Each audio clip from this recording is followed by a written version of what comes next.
magandang umaga, magandang tanghali mga kababayan. Nagbabalik po ang inyong lingkod, Deodorano TV 2.0. Komentaryo lang ba ito mga salot sa lipunan mga kababayan, na walang ibang ginawa kung hindi ubusin ang pera ng bayan.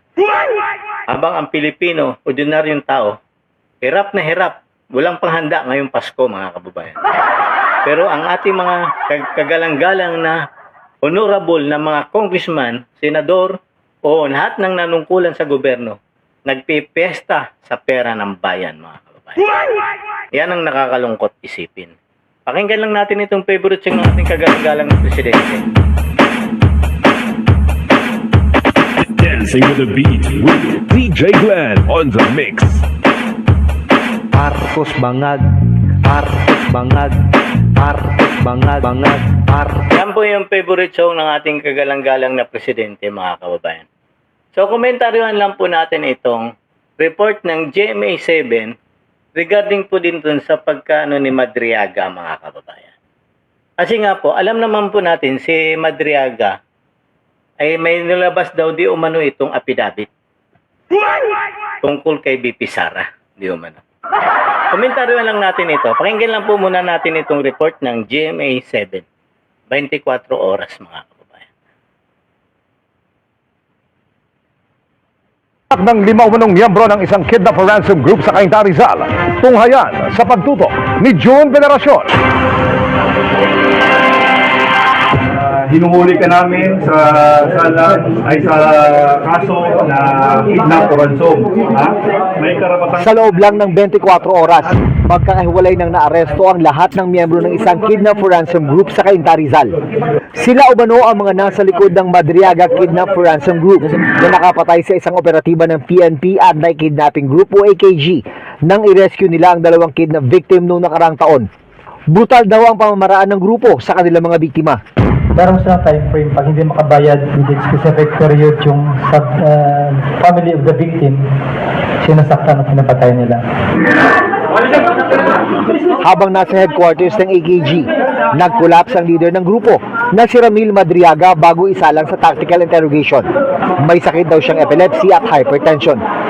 Sabi ng AKG, nakulong na dati ang 2 sa 5 naaresto pero napawalang sala ng Korte Suprema kaya pinalaya noong 2003. Bukod sa kidnapping, mistulang private army na rin daw ang grupo na nagsimulang mag-operate noong dekada 90. This group is also involved in providing VIP security sa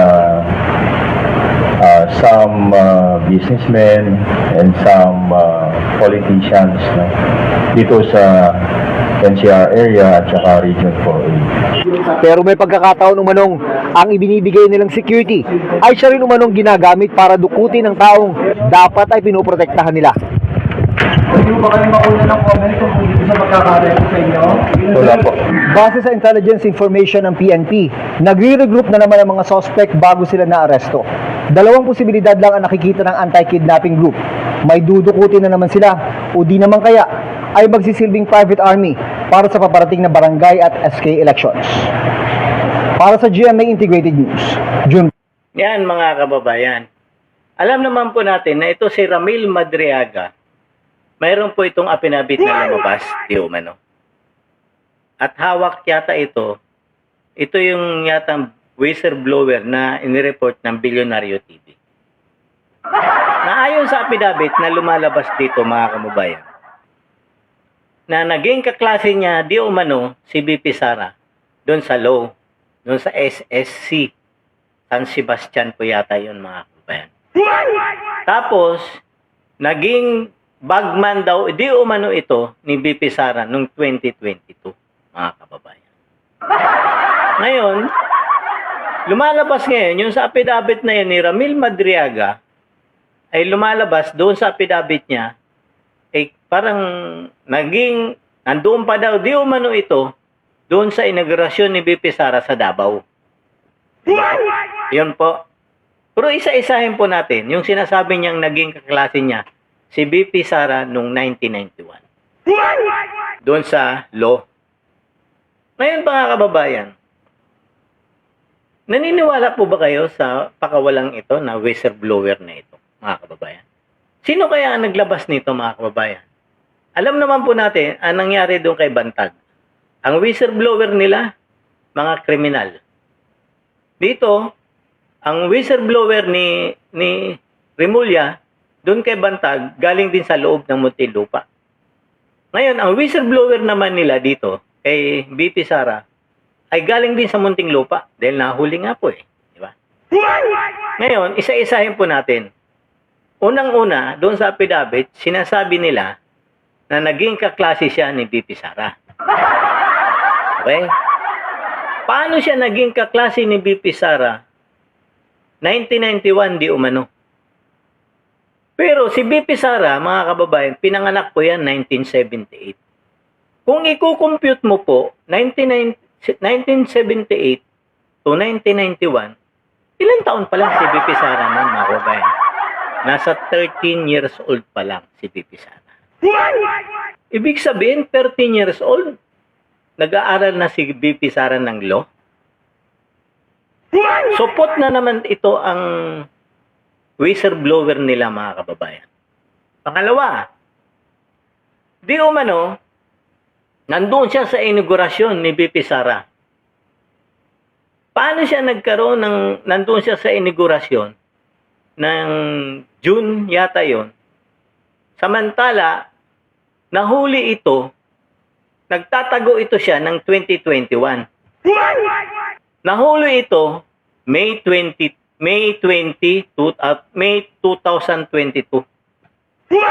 Nag-inaugurasyon po si BP Sara June 30 po yata yon, mga kababayan. Paano siya nandoon? Kung nagtatago siya at Mayo siya nahuli, paano siya nandoon sa inaugurasyon? Di ba po? At paano siya inutusan ni BP Sara na magbuo ng security ng OBP? Samantalang nakakulong na siya nung panahon na yun, Mayo 2022. And yet, sinasabi pa doon sa affidavit, mga kababayan, na December 2022, nag-deliver daw di umano ito ng pera doon sa DepEd, kay Monsayap, ayon doon sa affidavit, mga kababayan. Ha? Paano siya nag-deliver kung nahuli na siya ng 2022? Diba, mga kababayan, puro supot po ang kanilang whistleblower, mga kababayan. Ganito sila nagtahi-tahi na ng kwento para lang wasakin ang mga Duterte, mga kababayan. Nakakalungkot lang isipin talaga dito sa bayan natin, pag gumawa ka ng mabuti, ang dami talagang masasama na gagawa sa iyo ng paraan na para wasakin ka. Isa na dyan si Trillanes, si Gadon, si Montulfo. Yan na po yung mga huling hura nila, mga kababayan. At yung makakaliwang grupo. Lagi silang habol ng habol kay BP Sara doon sa confidential fund. At ang dami nilang akusasyon ngayon, mga kababayan. Una, kabit daw di umano si BP Sara ng drug lord. Kabit daw si BP Sara ng isang basketball player. At bilyonaryo na daw si BP Sara. Ayon mismo kay Trillanes yan, mga kababayan. Kung ako si BP Sara, kung bilyonaryo na pala ako, bakit ko pa pag-iinteresan yung 125 million? Mayaman na ako eh. Siguro naman, may kabusugan naman siguro ito si BP Sara, mga kababayan. Di ba po? Pero bakit ba lagi silang nakakubli doon sa mga whistleblower na yon? At bakit laging bilyonaryo channel ang naglalabas ng mga whistleblower, mga? Sino ba ang namumuno sa whistleblower doon sa bilyonaryo channel? Di ba? Balita naman dyan na si Romaldis ang may palabas ang ano dyan. Yun ang nakakalungkot dito, mga kababayan. Kasi ayaw po nilang tumigil hanggat hindi nabawawasak. Pero habang binibira po nila si BP Sara, lalo pong lumalakas ang rating ni BP Sara, mga kababayan. Yan ang hindi nila matanggap. At ayon mismo kay Trillanes, wala daw nananalo na nangunguna sa survey. Manood ka, Mr. Trillanes. Si BP Sara, future president na po yan talaga, mga kababayan. Wag na lang magickin sa Comelec yan. Pero kailangan talaga landslide lagi ang panalo ni BP Sara. Bakit? Kasi dadayain po talaga nito hanggat hindi napapalitan dyan si Garcia. Mamaniubrahin po ni Garcia yan. Alam naman po natin na si Garcia, ang abogado ni BBM, doon sa protesta niya kay Lene Lobredo. Kaya nga siya ang nilagay ng Comelec chairman dyan eh. Alam na nila kung paano manuobra ang eleksyon. Di ba po, mga kababayan? Ngayon, ang tanong dyan, mga kababayan, kayo ba naniniwala dito sa mga lumalabas na ito ngayon, mga kababayan? Huling hura na po nila ito, mga kababayan. Wala na po talaga silang...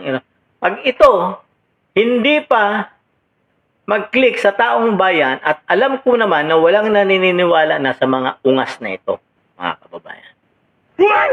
Yung sinasabi ni Trillanes na bilyonaryo na daw si BP Sara, bakit nung Christmas party ng OBP ang nakukuha lang ng mga vlogger di umano?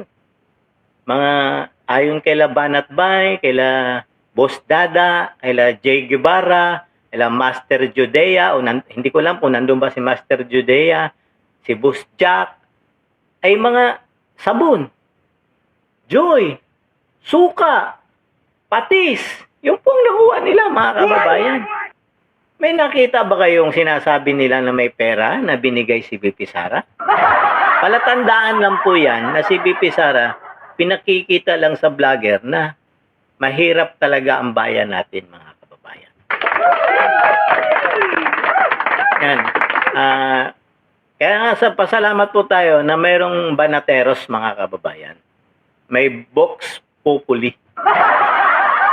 Boses ng bayan, mga kababayan. Sana po kaila Boss Dada, Banat Bay, at Coach Oli, Jay Guevara, si Master Judea, at mayroon pa pang isa, mga kabayan yung isang lalaki na pag walang vlog sila, nakalimutan ko lang pangalan. Pasensya ka na, boss. Pasensya ka na. Sana po, alam naman po natin na sila, marami po talaga itong taga-subaybay po talaga ito ng mga Duterte, mga kababayan. Di ba po, mga kababayan? Sana, kung lahat po ng lumalabas ngayon na support ng mga whistleblower, di umano, ng gobernong ito, wag na ako kayo maniwala kasi support po talaga, mga kababayan.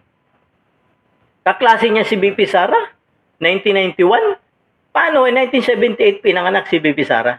Doon pa lang supot na. Pangalawa, paano naging nandoon si Madriaga sa inaugurasyon samantala May 2022 nahuli siya. At isang taon siya nagtatago. Paano siya uutusan ni BP Sara kung nakakulong siya? Noong December 2022, nagdala muna nga siya ng duffel bag na pera doon sa DepEd or doon sa isa-isang restaurant kay Monsayap. Paano nangyari yon kung nahuli siya, mga kababayan? Supot to mga kababayan eh. Alam naman po natin kung sino ang magaling manghuli ng kriminal at ginagawang whistleblower. Di ba po yung nasa ombudsman, ang ginamit ko kay Bantag, kriminal, whistleblower ko no.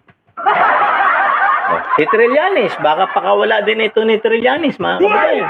Kasi alam naman natin si Trillanes, sundalo. Ay alam naman po natin, galing po sa militar ito. Militar ba o pulis ba ito, mga kababayan? Hindi po natin alam. Si Madriaga. Di ba po, mga kababayan? Support po talaga ito mga witness nila, mga whistleblower di umano nila, mga kababayan. Di ba po? Hanggang dito na lang po muna ako, mga kababayan. Palambing lang po ng like, share, and subscribe to my YouTube channel, Deo Durano TV 2.0. God save the Philippines.